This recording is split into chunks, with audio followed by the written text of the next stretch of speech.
It's now time to answer the question, which of these is actually the best dark lager?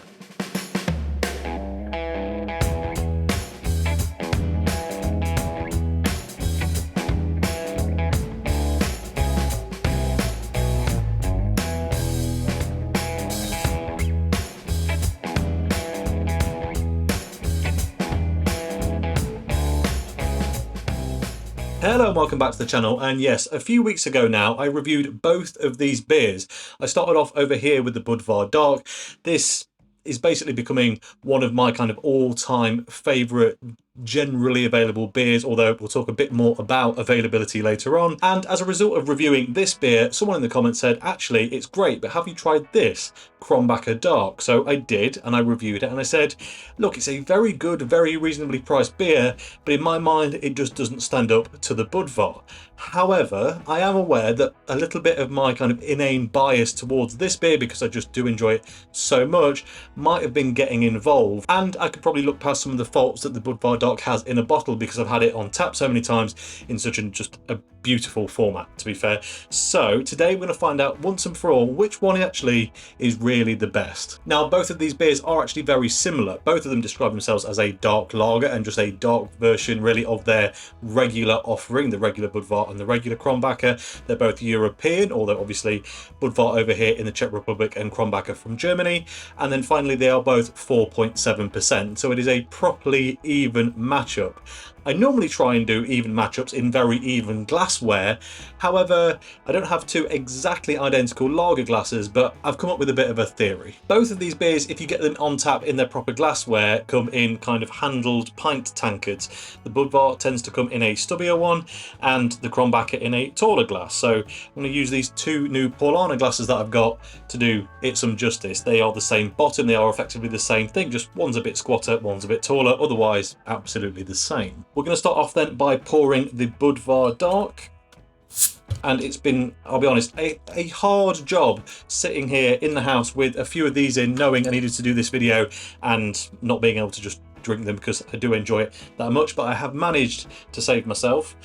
So let's get this one poured. And try and do the pour some justice here.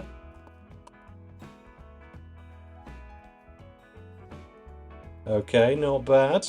And quickly onto the Krombacher.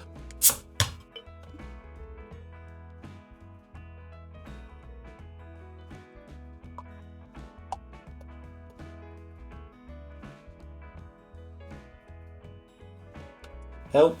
Okay, tried to do that evenly. Clearly didn't go to plan, but anyway, let's get this topped up.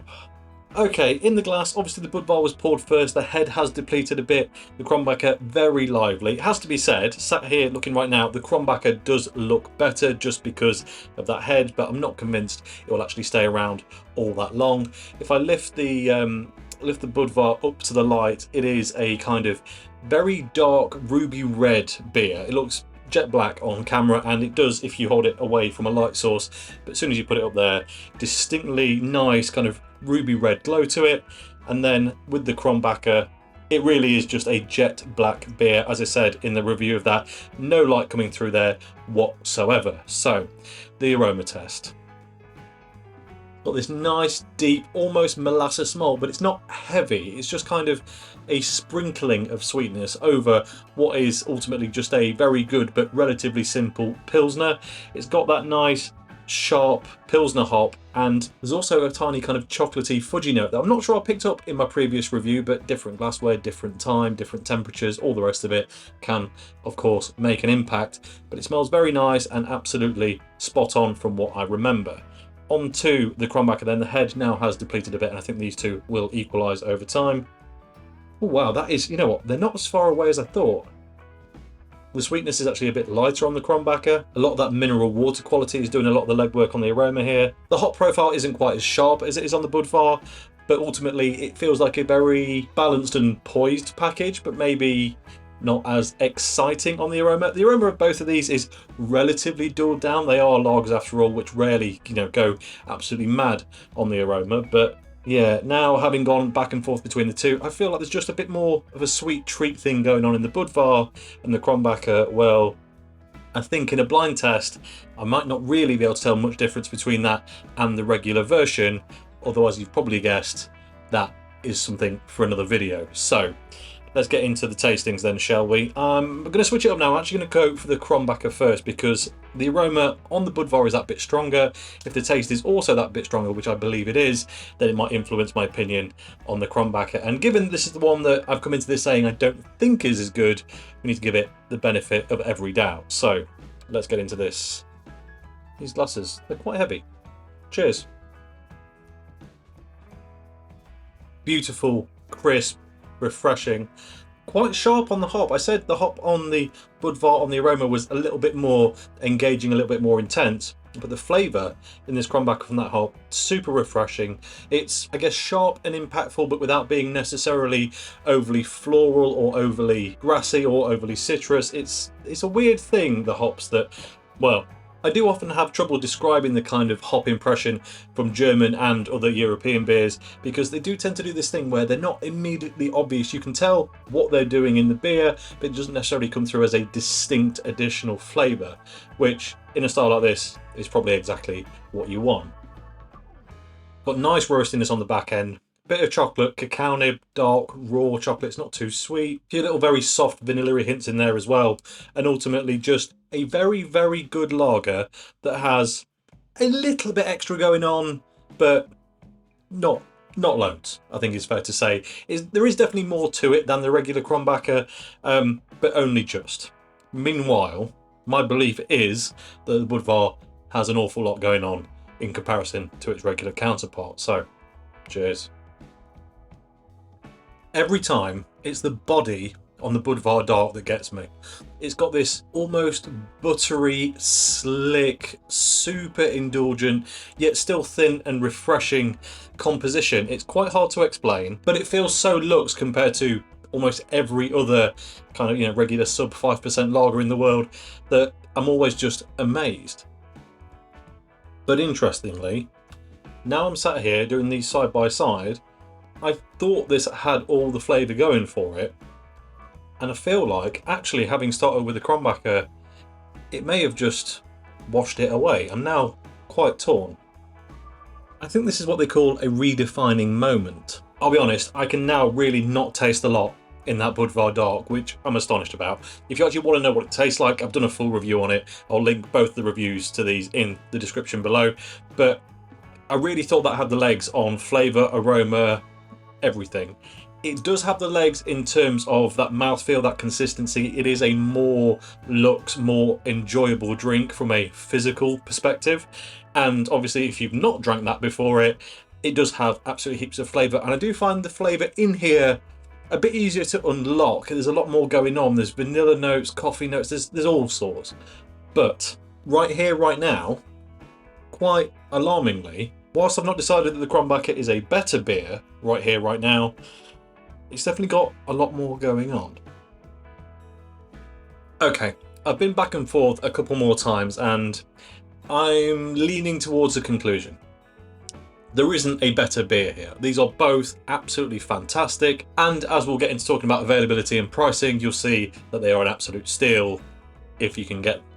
However, the Krombacher Dark is bigger, richer, roastier, but a bit less well put together from a technical perspective, if that makes sense. It's got more flavour, but the base beer doesn't feel as luxe or as inviting as the Budvar, as I've already said. Meanwhile, the Budvar, especially if you can get it on tap, and this is an important differentiator, that mouthfeel improves again. It is otherworldly good, poured properly from a proper, side pour Budvar tap, if you can find it. But the flavour, if it hasn't been kind of butchered by what you've drank before it, is, in my mind, absolutely fantastic, but it is maybe just a little bit more subtle than the Krombacher. I keep getting my names mixed up, but in essence, if you want a lager and you're a big roasty stout fan and you want a nice summer warm weather drink, but to appease those kind of dark malt and earthy coffee chocolate characters, the Krombacher is the one to go for. If you want the, refreshing character of a relatively low ABV lager, but you want to feel like it's an event without having to go to, you know, a 6%er or just a different style completely, then actually I think the Budvar is the one you go to. The Budvar is the gentleman's option, if you like. It's a little bit reserved, yes, but all the nuances in it put together to make what I think is a better structured beer. But there's no getting away from the fact that these are both dark lagers and are trying to be something distinctly unique. And I think the Krombacher, despite what the aroma said, might actually be the most divergent from the base beer and have more roasty flavours, more intensity, and all of that sort of stuff. So I'll be honest, you can't lose if this is your choice.